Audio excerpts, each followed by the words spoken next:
More card manipulations 1 to 4. Book by Jean Hugarde.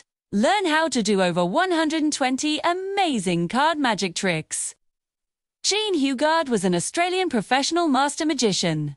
His stage names were Oscar Kellmann, Sun Loo, Ching Ling Foo, and Jean Hugarde. He was inspired in 1880 by seeing a Haselmayer show. He eventually began his professional career in 1896. Who deserted his wife and family in 1912, and in 1915 he moved to the US and worked in vaudeville from 1916 until 1918.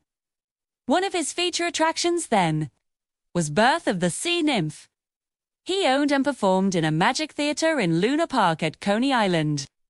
From 1919 to 1929, he also appeared in a Broadway show in 1928 at the Forrest Theater called the Squealer.